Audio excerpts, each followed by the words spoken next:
welcome to Inside the SCCA. We are live at the Runoffs inside the SCCA, presented by Goodyear Racing Tires and Vintage Racers for Rescues. I'm Bielanski, along with Gregg Ginsberg. This is our halftime show. We got through the morning unscathed. Oh, well, we did. We may not have the same story with Dave Panteric, but it was definitely a challenging morning, no doubt, for many of our racers on track today in these very damp conditions. Damp conditions. This is why you can see it right here. It is wet, wet, more wet, and wet. Moist. Yes. We can call a lot of different things. This is our live weather radar. This has been problematic right from the first race of the day. We have been wet the whole time, but it's been good. Yeah. We actually made, I was impressed, 43 racing laps this morning before our first full course yellow. Yeah. Under these conditions. And we were talking between or after our first show this morning how last year at Indianapolis there was a plethora of race laps under full course caution, even in the dry conditions. So a really big surprise here, as many of our drivers out on course really dealt with the rain quite well. We saw some drivers just finishing up in that GT1 race, right. Also in Formula F as well. And by we'll talk about it a little bit later. What a race by Jonathan Kotick to take the win in Formula F today. Definitely. So we're going to be with you here till about 12:55 or so, depending on when they start firing up the broadcast for the afternoon races, and we're going to go through our morning races. We're going to talk a little bit with some guests. We've got Jay Chapman from Goodyear Tires is going to be with us, and we've got that, and just a ton of good stuff. So let's get right to it.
Wet in a fairly small field, but a national championship is second in a row nonetheless. All right, we're going to have to go to our next race of the day, and that was going to be, what was it? That was T1. T1. With Andrew Aquilante picking up his 12th national championship. He did start from pole with Mark Bowden in his BMW, Andrew Aquilante in the Ford Mustang, Bowden in a BMW. Sandy Satullo in a BMW as well, finishing second and third. But this was the Andrew Aquilante show. The only other racer to finish on the lead lap was Mark Bowden, and same story, and perhaps maybe even to much more of an extreme. Andrew Aquilante, who has a lot of time here at Virginia International Raceway, in the dry, in the wet, pretty much from the drop of the green flag, was putting on a clinic. And when you lap almost the entire field, that shows you. When you have over a minute and a half Right. on the majority of the other drivers, how strong a run he had. And again, his 12th national championship, and he's looking for at least one more this weekend. Also, now we can talk about our third race of the day. This was the Formula Ford race. This was pretty exciting. This is the race where we finally got our first full course caution. Yes. And it was exciting. And that's the one thing you always, when you add rain to the mix, everything becomes exciting. Yeah, and now this was a race that finished under full course caution. Right. We had gone, I believe, 12 out of 15 laps under green. Jonathan Kotick was challenged on the very first lap going down into turn number 1, Right. but it only took about a half a lap for him to work back to the lead, and he was able to really stretch things out over the rest of the field. Now we'll talk about the rest of the podium here as Trevor Russell managed to work his way up into second and had for a good portion a pretty uneventful race. Until we had then I believe Nolan Allaire, and we also had and you'll have to excuse me because all of a sudden I'm It's Porter Aiken it was actually fourth. it was actually Porter Aiken who had been running up in second place, and just as Russell and Allaire were catching up, Aiken put the car off track. Both Russell and Allaire were able to move up, but I don't think that's the full story. On the opening lap, Nolan Allaire, who came home in third, had an off at the hog pen turn, very last turn here on course, and went for a very long ride through the grass. Doesn't look like he ever lifted, but made a great recovery. Was able to bring that car onto the front straight, and both he and he was closing up on Trevor Russell. Actually had worked his way up into second place at one point, fell off the track again, came home in third, but a great run for all of those drivers, and Jonathan Kotick, I believe, his 4th national championship. Yeah, definitely nice job there. And now we get to talk about the GT race. Yeah, the GT race. Tom Herb, for the second year in a row, is your national champion in GT1. We talked about this during the morning show. Last year at Indianapolis Motor Speedway, it was a call on the pit lane to bring him down the pit lane on the very first lap in his Porsche 911 GT3 car to change from the dry tires to the wet tires, and they made that call before any other racer, and he went on to win a national championship. Well, he did it again today. Went out as the whole field did it on wets, but Dave Pintark, our pole sitter, from the drop of the green flag just past the start-finish stand, found himself off in the grass, recovered, went off track a second time, coming through turns 5 and going into the snake, got his car out of the pit wall, or probably out of the tire wall, and was starting to make his way back up to the rest of the field, had worked his way all the way up into second place with just a few laps to go, going down in turn 1, brake lockup, and all the way off into the berm, was not able to continue on, and unfortunate run for him. Might also add Michael Lewis, who had jumped out to an early lead here, had to retire the car early. He was not able to see out the front windshield, and obviously for safety reasons pulled the car back down the pit lane. And so we had Tom Herb with his 2nd national championship in a row, Ryan McManus in that beautiful bright orange, day glow orange Chevy Corvette coming home in 2nd, and Jerry Hinkle, who also had an off at T1 early on in this race, was able to recover, brought his Dodge Challenger home in 3rd. Yes, that was Jeff Hinkle in 3rd. Yeah, and Jeff Hinkle, not Jerry Hinkle. The Pintark story is just heartbreaking because not only did he have his problems on the first laps, he had actually made his way back to second place before that last incident. And at one point was running somewhere along the lines of 8 to 10 seconds faster than our eventual winner. Yeah, absolutely hooked up, and the drive of the day until it wasn't. You know, Right. It was just one of those stories, and there's always one of those every runoffs where you have those situations, and I don't know if we've gotten that out of the way on our first day and our first morning of racing, but nonetheless, definitely a big story to talk about. So I will say, just general overview or thoughts from the morning. I think that we've had wet weather, but nothing torrential, thankfully, and I think for the most part, I think it's been a pretty stout, performance by all the drivers out there.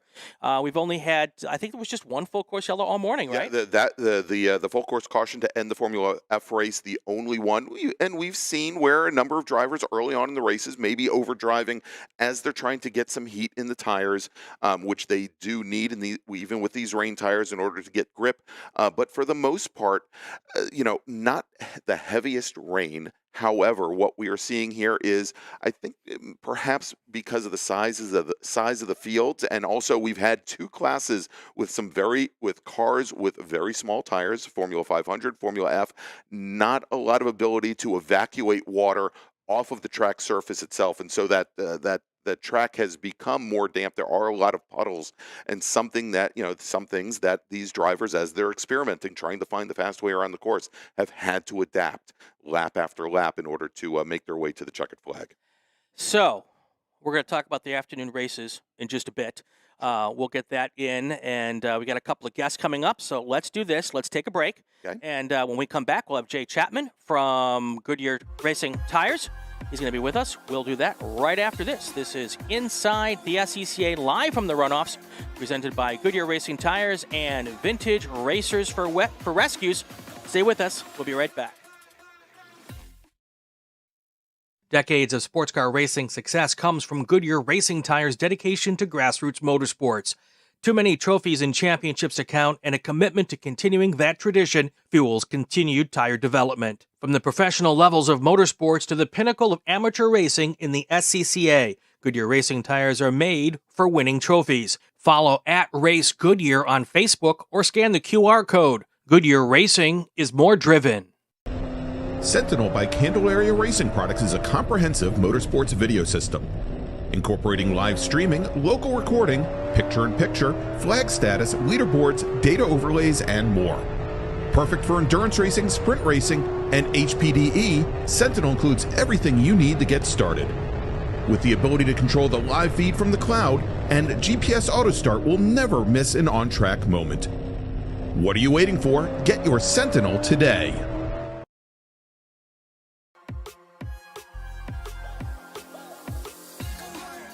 We are back inside the SCCA, live from the Runoffs, presented by Goodyear Racing Tires. And we have Jay Chapman here. Hey, thanks for having me, guys. You're part of why we're here. Thank you. Let's start with that. Let's get that out of the way early. Appreciate it. We appreciate you guys helping us out and being here for our coverage, and we couldn't do it without you. But you are more of the story today than we expected. Yes. Because everyone's had to scramble and figure out how to set up their cars with racing tires on it. So let's talk rain tires. It's been a busy couple days. I bet. Everybody in preparation for the rain that obviously is here, and keeping teams very busy with switching over to rain tires. We've had teams look into hand carving their own tires, cutting intermediates, full wets. Just a lot of tire management going on in the teams right now. Do you guys help them with that process? Do you teach them how to do it if they need it, or is that something you don't want them to do? We've got some talented teams out there that are doing it themselves. Right. We have dealers, distributors here in the area that are doing it for them. A couple different patterns that they've been using. Some want more, some want less cut out. Some want a softer compound taken out. Some want their full reins kind of sharpened up. So no, it's been very busy, very busy. So when you look at the forecast, a week ahead of time and decide what you're going to put in that truck to bring here, how does that change when you see a hurricane in the forecast? And that's the thing. When we started the whole process, it was just a tropical storm number 9. It wasn't even, trucks were loaded and fill them up. But then there was some reaction to the hurricane coming, the timing of races. So we did have a truck that brought more. So yeah, you do react, and you have to kind of pay attention to what's going on and try to stay in front of it. So not only we can react, but the people behind the scenes, our supply chain, our warehouse, the shipping company. Well, and don't you have to have those tires already made. You can't just say, I need another 500 rain tires. That's something that has to be on the production line months ago, right? Correct. We always kind of joke, you can only sell what you got. Right. So yeah, so when we started, planning out and timing and what, obviously we're not the only thing that they build in that plant. There's another big race series or two that they build in that plant. Couple. So yeah, they fit us in, and we did take a little bit of a gamble. We was close on timing with some of our rains, and we did do a small production to get super fresh rain tires for our prototype guys here, and we were able to accomplish that, and that was part of some of the last minute unloading that we were able to accomplish. What classes are you guys primarily focusing on here in SCCA racing? open competition classes are our real main focus inside of SCCA. We don't have any of the spec tire classes, which allows us to work in depth with our teams. In all the open competition, the only one we're not in is F500 right now. But we've made a big gain inside of the touring classes. The DOT lineup has been a large portion of our catalog growth in the past year. But we still want to focus on our P1, P2, GT1, GT3, GTL programs. You know, GT2, we've got Scotty White this year. Running tires are actually produced by our colleagues in Germany. So we've got a variety of tires that we're bringing to the runoffs now. But our focus is producing the best quality product, the fastest tire for, you know, those open tire classes. So for any vendor of any type, whether it's a tire vendor, whether it's an equipment vendor, to commit to coming here is a big deal. And what, you know, I was talking about value. We want to get more people involved in our sport. You know, it's the pinnacle of amateur racing, we call it. And I think it is in North America, definitely. What is the benefit from a vendor standpoint of being involved with the SCCA? If another vendor is kind of considering, you know, joining us and being part of this, what would you tell them? I think the benefit is there's a wide variety of cars. You get to experiment with what we just saw with GT1. You get to come to prototype stuff. You get to do some of the lower horsepower cars, the production cars, the touring cars. So there's value in that. There's value in the amount of places we go to, the super tours, a fine-tuned group of races that you can target. You can make sure that, you know, you've got certain people set up for certain events, certain distributors, or certain. So it gives you a market to be in. It's very targeted. It's easy to plan for. You can kind of prepare. You can kind of keep doing better every year, as we've kind of continued to do here with the runoffs. You know, we always want a little bit better presence every year. And for those of you who might think that our vendors aren't invested in our drivers, you should have been here an hour and a half ago at the start of the GT1 race. Dave Pinteric is one of your guys, and you were as involved, as interested, as concerned, as upset. I mean, you had all this range of emotions, and you're not even the owner of the car or the driver. He's got your tires on the car. Correct, and we're extremely passionate about GT1. We're extremely passionate about the prototypes. And yeah, we do get highly invested inside of our teams, you know, to the point where you know the crew chiefs, you know the guys working on the cars, you know, you're invested.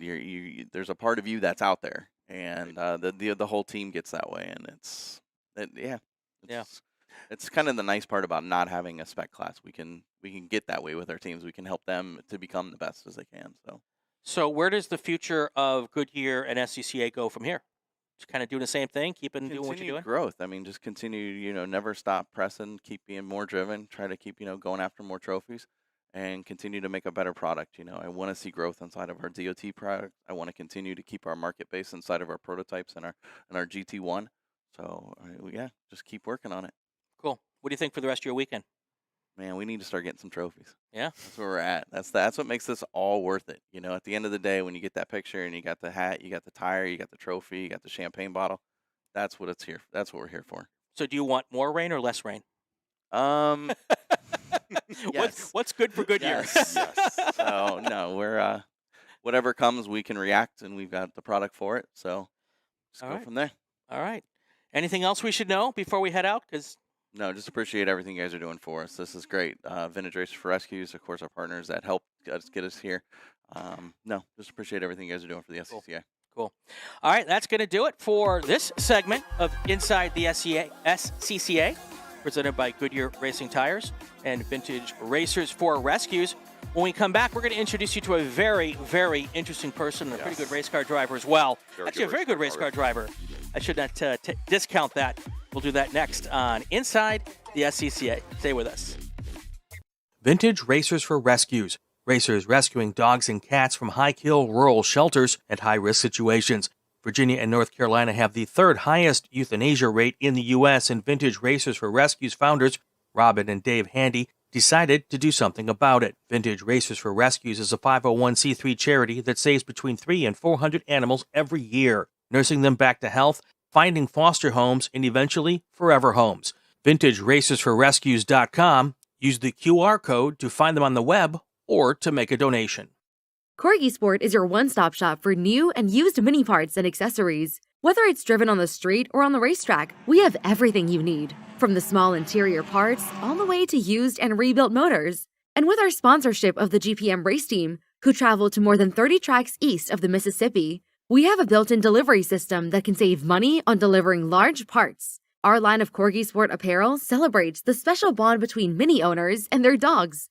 Mention this ad for a 10% discount at corgisport.com. Racing for Heroes is proud to be a partner of Inside the SCCA. RFH is a nonprofit devoted to helping veterans suffering from the seen and unseen wounds of war through racing and our range of programs.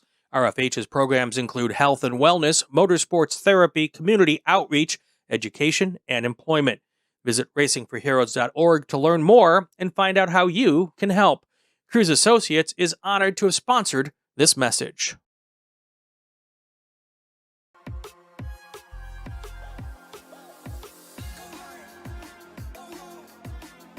And we are back on Inside the SCCA live from the runoffs.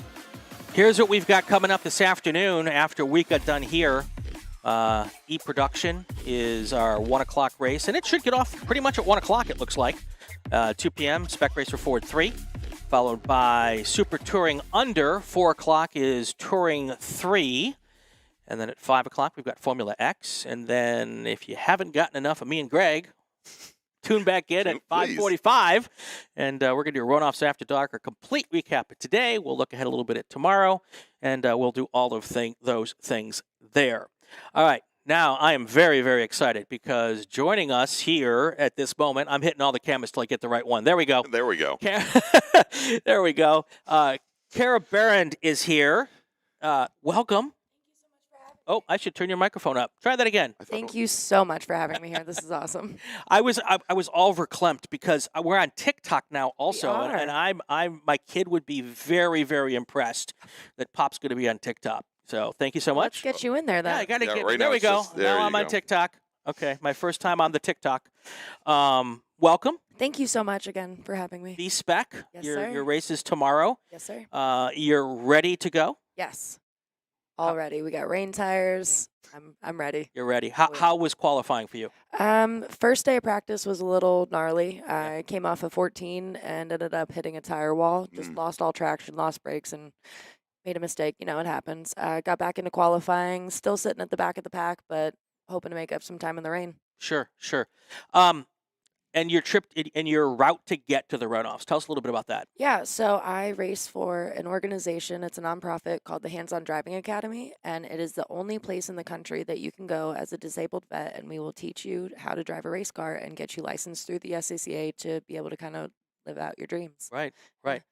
So you mentioned disabled vet. We haven't talked about it. Yep. You can't see it on the camera because we've got you behind a table. Yeah, I live on wheels. You're always on wheels, I whether am. you're racing or not. Tell us a little bit about how you got to be a disabled vet. Yeah, I was in the Air Force for 7.5 years, and about 3 years in, I was diagnosed with a neurological disease after surgery that progressively paralyzed me.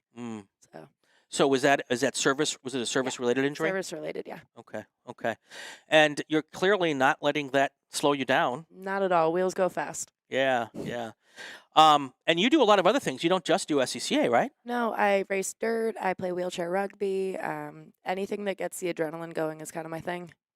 I find that I hear that a lot. We work with Racing for Heroes. Racing for Heroes, they're one of our sponsors this weekend, and a couple of other organizations. And I find that what I hear is that vets, when they come home and try to get back into civilian life, are lacking two things: that sense of camaraderie and teamwork that you get from being in a unit, no matter what the unit is, and that sense of like adrenaline and purpose. Yeah. Is that something that you are able to get through doing this? Yeah, and we're finding a lot with the veterans that we're working with, the guys that are coming home. When they have PTSD, it's usually because there's a chemical memory of the accident or the incident that's happened, right? And if we can flood their brain with positive adrenaline that helps them kind of work through that, we're finding a lot of these guys are able to really change their outlook and start getting things back on track. So And isn't it the first, 3-4 years home are the most critical? yeah, I mean, I can tell you my first year home, I wasn't even deployed. I was just in the Air Force doing intel work. But my first year out of the military was the roughest part of my life. It's hard to figure out where you belong, what your purpose is, and who you're going to be after this. So did you have organizations at that point to go to? Yeah, I went to a nonprofit called Oscar Mike. They were started by a Marine veteran who came off of the invasion of Iraq unscratched, came home on leave, and ended up getting hit by a drunk driver and turned into a quadriplegic. So that was pretty rough. He started a nonprofit to help other quadriplegics and severely injured warriors figure out how to kind of get through life again. So that was my first taste of independence. So what is your goals for this weekend here? My goals is I'm hoping to get up into the top 20 this weekend. Rain is kind of an equalizer. Sure. I'm running an automatic transmission in the car, so I'm down on power, but I am a dirt driver, so rain is my forte, so I'm here for it. Ready to go. Oh, yes. Ready to go. Oh, yeah. How do you prepare for that? I mean, we haven't had rain all week. Nope. And we wake up this morning and it's pouring. Mhm. Not pouring, but it's wet, and it's probably going to be wet tomorrow. Are you hoping for rain tomorrow? I am absolutely hoping for rain. That is when I'm going to come out and dominate. I love that. I love that. What else do we need to know about you? I mean, you just got a fascinating story. I appreciate that. My favorite color is blue, and I like long walks on the beach. I don't believe that. Or maybe it's true. You two have so much in common. I know. I know. I don't. The one place I don't like is the beach. We'll walk on a golf course. How's that? Sounds good to me. Awesome. Awesome. And what do you have coming up after? I am actually headed to a rugby tournament right after this, and then headed over to the UTV World Championships, where we're going to go and try and podium up there. Are you participating in the rugby Yeah, tournament? I am. Right? Yeah. Is this so? It's a Paralympic type sport. Yep, wheelchair rugby. It's a Paralympic sport recognized by all of the countries in the NATO treaty and Nice. many outside of it. Nice. Do you have anything, Mr. Gregg? Am I supposed to look? Jump in. I mean, yeah. No. Well, I wanted to see. So last year you ran at Indianapolis, Yes, sir. I and did. is there anything that you learned having being your first SCCA National Championship event, bringing that into VAR? Anything that you want to change? Did you come in with more or less the same mindset, or did you approach this week a little bit differently? We approached this week a little bit differently. There's a lot more film preparation, a lot more, because I haven't been to this track before. There's not a lot that I can really do to prepare personally. So film.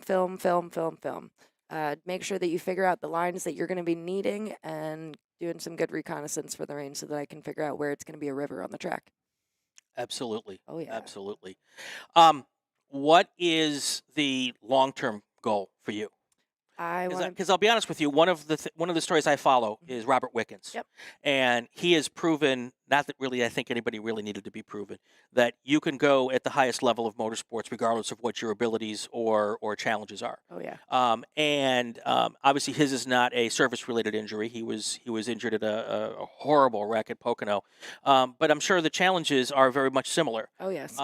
Where do you want to go with all this? I want to be the fastest disabled person racing, Nice. and hopefully the fastest person racing. Yeah, we're going to keep in touch. We're going to follow your future. We're going to have you on a full podcast here down the road and really dig into all this. And I'm so happy that you're able to come up and talk with us. And good luck this weekend. Thank you so much. I really appreciate it. Have fun Always. and take it all in and enjoy it. Oh, yeah. All right. So real quick, Greg, we've got this partnership with Spark Virtual Racing. Yes. Have you met the Twig yet? Have you seen the Twig yet? I haven't. So Where's he are at? you familiar with the Stig? Yeah. Okay, so we have the Twig. Ooh. Yes, we have a top level driver Okay. and who went to Spark Virtual Racing Okay. and raced their $80,000 sim rig here Yeah. in an MX-5 Cup car. And we're going to show how he did. Okay. And anybody who's here at the runoffs can go up to the pavilion where they're all set up and try to beat the Twig. So I wonder if they have hand controls on that simulator. They do not. Ooh, I guess I'm out of the running. They do not. So we'll have to work on that. Yeah. Absolutely. All right, we're going to do that next. This is Inside the SCCA, and here is the Twig.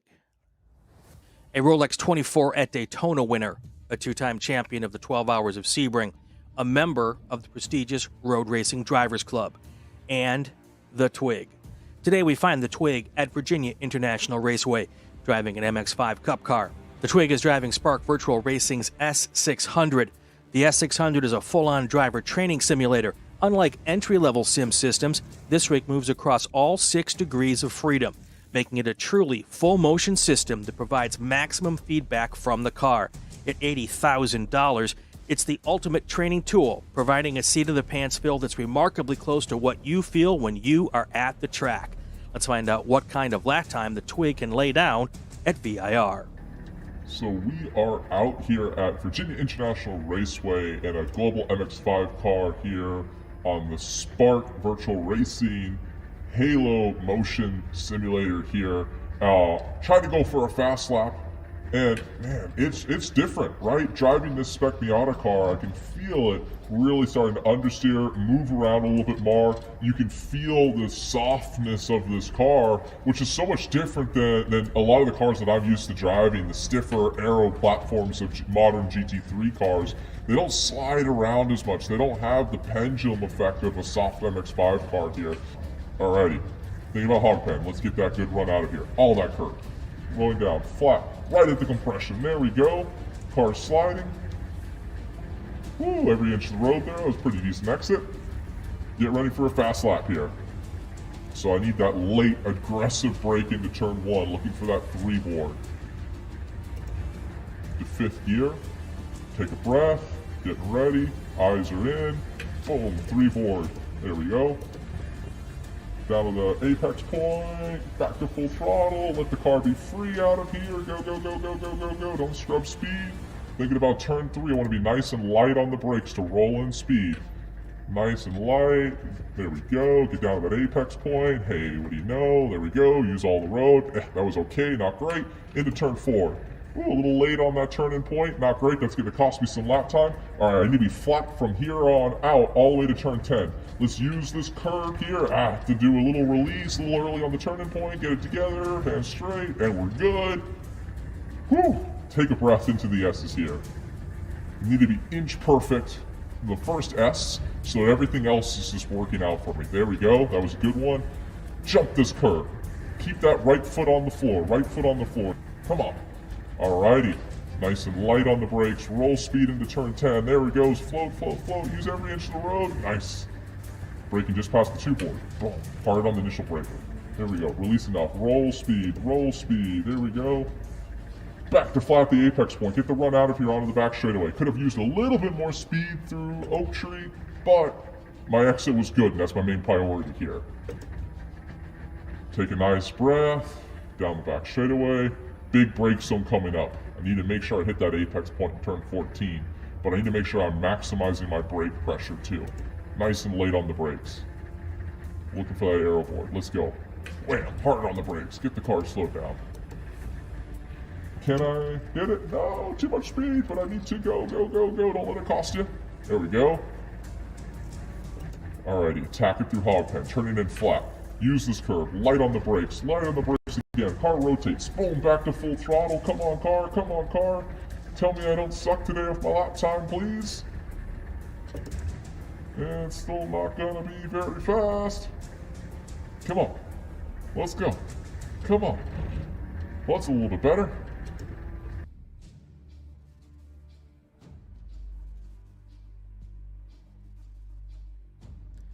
All right, so that's the Twig.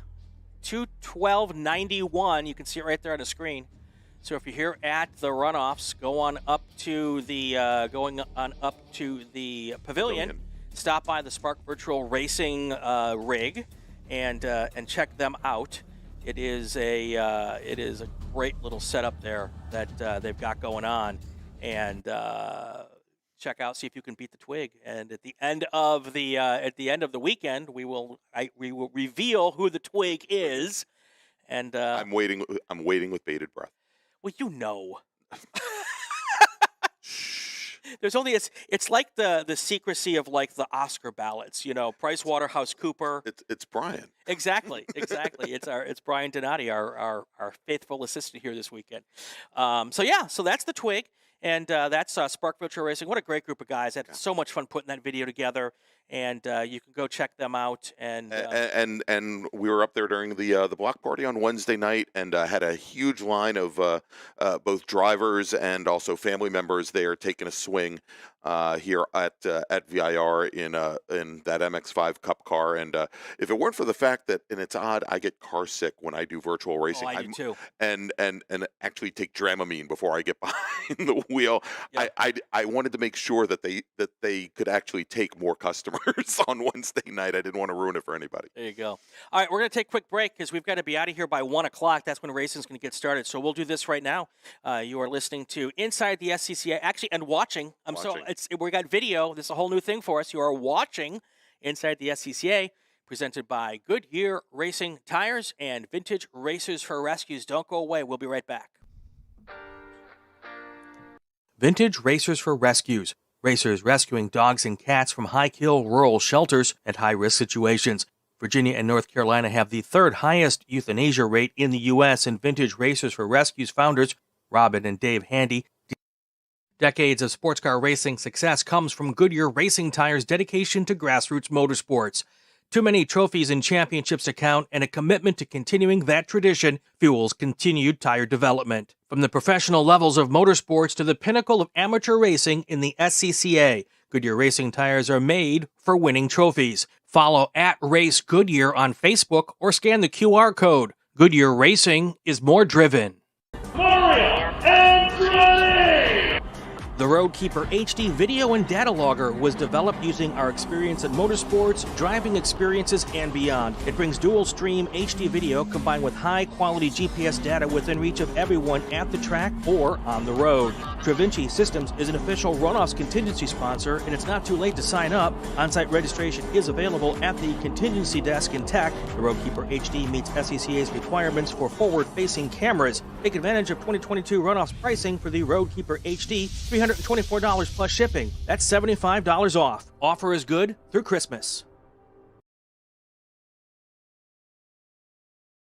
And we're back inside the SCCA, live from the Runoffs. This is our halftime show. We're at lunch.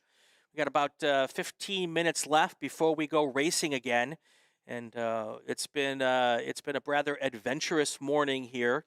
We'll pop it up one more time. This is our weather radar. This is live at 12 or 11. And we better make sure that there's audio. I got word that perhaps earlier there is audio. No, I fixed that this morning, so we fixed that problem. But anyway, this is our National Weather Service live radar, and as you can see, we are right in the center there of the screen pretty much, and it's wet, and it's going to be wet for most. Although there's a little bit of spot here. We may get some fun here a little later on today. But Charlottesville, yeah. But we're back here and having a good time. I'm Brian Bielanski. Gregg Ginsberg's my faithful partner here for the next 2.5 days because we're already almost through day one already. Yeah. Halfway through day one. Great racing this morning despite the weather. Yeah. And actually, I might even say because of the weather, it really was exciting. You know. Yeah, and as we suspected, during qualifying, we saw some of the pole sitters really dominate the rest of the field, and I think in particular that very last race, that GT1 race, where Dave Pinterick really was head and shoulders above the rest of the field. We saw everybody nice and close, nice and tight, and saw much better racing than maybe some of us had expected.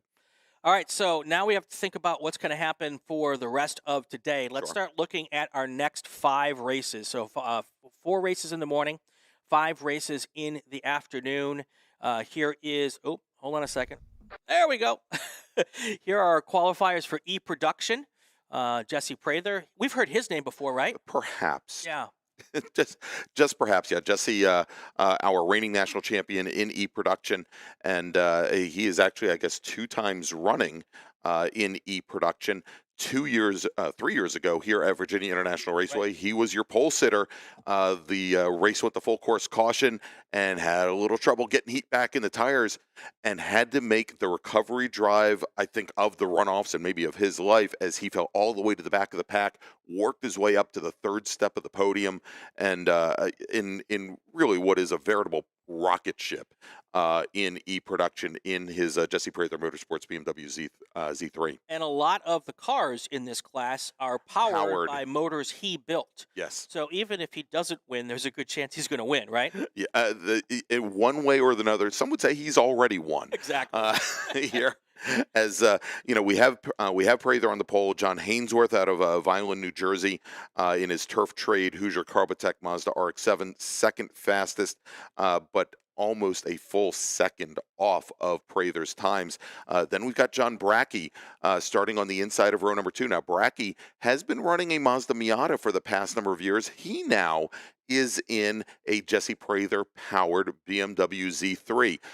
Brian Donati and I were watching practice on the first day of practice out on Saturday, and Brackey was still trying to come to grips with that white number 89 machine, and had some offs, had some challenges, and obviously as it came to Tuesday and our first of 3 days of qualifying, he managed to really find a groove here. He set his fast time, as did the majority of our e-production drivers, find their best times on our second day of qualifying here, and about 2.5 seconds though off the pole time set by Prather. And of course, we've got Tim Schreier, who is always strong in his 3 Series BMW and E30 BMW. Peter Norton, for those that are used to watching his Lotus Super 7, a different color this year. It'll be maybe a little harder to track, but that Super 7, very light, very nimble. You'd think that it may not be the weapon for the long straightaways here at Virginia International Raceway. But again, the wet conditions definitely going to be the equalizer. I think he's got a great choice. And Doug Piner, also in a BMW Z3 out of the North Carolina region of the SCCA. He has a lot of track knowledge here at his home track, Virginia International Raceway. One of the things to bring up, and we've had such fantastic weather before today. Many classes have broken track records in qualifying. Quite a bit under the record. Definitely one of them. Yep, that was they beat the existing class record, and I don't know exactly how many. I should go back and count. Almost 2 seconds. But no, but I'm talking about how many classes broke records here. Many. Now, of course, you can't technically set a track record in qualifying. Right, but they're qualifying records. Yeah, absolutely. Right. So really impressive with all of that. Well, let's move on now to our Spec Racer Ford 3 top qualifiers. Yeah. Franklin Futrell is our pole sitter. And then, of course, we've got Russ Turner. Yeah, and Futrell. It was very interesting watching as Futrell, all 3 days in qualifying, waited until the entire grid had rolled off, and he was your fastest driver after the first day of qualifying, but would wait until the entire 43 field. 43 drivers other than him rolled off, and as we had things set up here during qualifying, we were using the south end starter stand right out of Oak Tree as the start-finish line, and Futrell would let the drivers go out. They'd get the green flag, they'd start their first flying lap, and then he would join the fray, and it essentially gave him an extra lap to get his tires up to temperature, and he'd then join that front end of the field. And in doing so, he was your tire rack pole sitter with a fast time of 2:03.716, about a tenth of a second faster than Russ Turner. Now, we do have John Black and Denny Stripling. John Black, our very first Spec Racer Ford Gen 3 national champion, and I think the drivers that you want to look for, and he is sitting at the very bottom of that screen, Bobby Sack, right, our reigning national champion, has won the last 2 years in a row, and it should be interesting to note that last year when he took the win at Indianapolis Motor Speedway, he had started 6th. Oh, wow. So, maybe that's a harbinger of things to come, but again, all things, maybe up for grabs here in the wet. Definitely. And it should be noted that the top 10 cars in this qualifying order all qualified faster than the On the track. existing qualifying record. Yes. So that's what we were talking about earlier. Okay, let's move right along because we are going to run out of time here real quickly here. STU. STU, this is a big one. Yeah, definitely. Johann Schwartz on the pole in the Kip Van Steenberg Porsche 944. You know, I said Jesse Prather's car is a rocket ship. This thing is like an Atlas rocket. I mean, Okay. it is. I think the trap speeds are about 5 to 7 miles an hour faster than anything else in the class. This car is actually a former E-Production champion car, and Johann Schwartz, a pro racer who's come back and run with us in SCCA this year. He stands out as having in the Guinness Book of World Records the longest drift ever. So I was hoping to see a victory lap in the dry and what that would be like. He might just take the entire 3.27 miles, maybe break another Guinness Book of World Records. Joe Moser, who is our reigning national champion in his King Motorsports Hoosier Carbotech Honda CRX, qualified about 0.8 of a second off of Johann Schwartz's times, but here in the wet, that front-wheel drive car, I think, can have an advantage. But Schwartz, again, even in the rear-wheel drive Porsche, I think stands to do quite well. Some drivers that we should be looking for, however, Mark Liller, who is starting 6th in his Dodge Neon SRT front-wheel drive car. You can't discount that. Also, Chip Herr, and this may be the driver you want to look for. Chip Herr, who last year brought back to the runoffs the Audi A4 that he ran in Pirelli World Challenge in the early 2000s, an all-wheel drive car, had a big shunt in that machine at the Pit Race Super Tour event, and they got it rebuilt, but he's been having transmission issues. Took the car out for a hardship practice earlier today, came up to inform the race officials that he will be going to a backup car. So although he had qualified 7th, he is going to be starting at the tail end of a 21-car field, but he's going to be in an all-wheel drive Subaru WRX, and so that might be very good here in the wet. All right, let's move along now to T3, another one of those tin tops. It could be a lot of fun in the rain. Oh, yeah, absolutely. As we've got BMW Z4 on the pole. It's the Alpine Hoosier Bimmer World machine of Jason Ott, and he is going to be starting on the inside of row 1. Jason Ott's going to be starting on the inside of row 1. Steve Ott's going to be starting on the inside of row number 2 in an identical car. But we've got our reigning national champion Marshall Mast and his Ford Mustang starting to the outside. Somebody I would not discount, Robbie Hine, starting on the outside of row number 2, driving the Nissan 370ZX. He is a former national champion in the class, and actually there are many national champions in the class. So definitely this is going to be another one of those very, very competitive races here. All right, let's move on. Our last race of the day, FX, Formula X. Trevor Russell, young up-and-coming driver.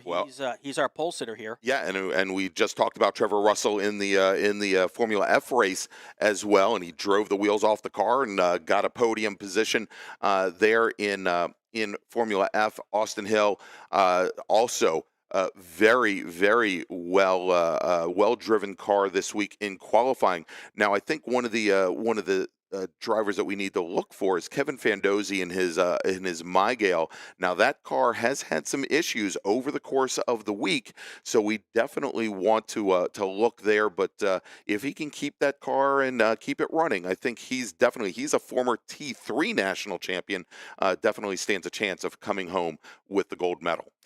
All right, that's going to get us to the end of our show here. Real quick, we want to take a second here and give a big shout out. These fancy shirts that we're wearing, they come to us from the good people over at shirts.com and Rick at shirts.com. If you want some help with that and you want shirts, if you want to go buy Runoff shirts while you're here, head right downstairs from the Pagoda. There's a great merchandise trailer. And if you're not here, you can go to SCCAgear.com and get that going. So we're going to check out here because we're just a few minutes away from racing action started.